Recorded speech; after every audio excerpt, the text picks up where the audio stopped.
Η καλαθούνα δεν είναι άχρηστη και μόλις σου εξηγήσω το γιατί θα τη λατρέψεις. Το μωρό χρειάζεται επίπεδη, σταθερή και προστατευμένη θέση, όχι ημικαθιστή. Η καλαθούνα στηρίζει σωστά τη σπονδυλική στήλη και κρατά το κεφάλι σε φυσική στάση.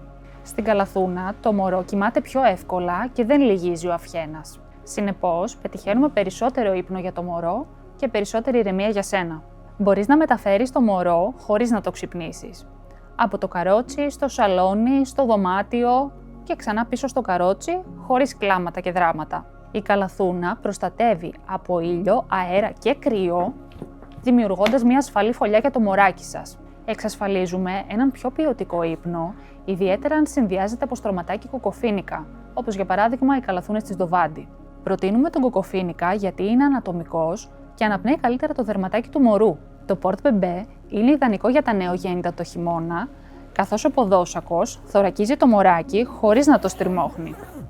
Μπορεί η καλαθούνα να είναι προσωρινή, γιατί τη χρησιμοποιείς μόνο για 6 μήνες, αλλά αυτοί οι μήνες είναι οι πιο απαιτητικοί, οι πιο ευαίσθητοι και οι πιο κουραστικοί. Και αυτό είναι που κάνει τη μεγαλύτερη διαφορά. Γράψε μας στα σχόλια εάν εσύ χρησιμοποιείς καλαθούνα ή όχι.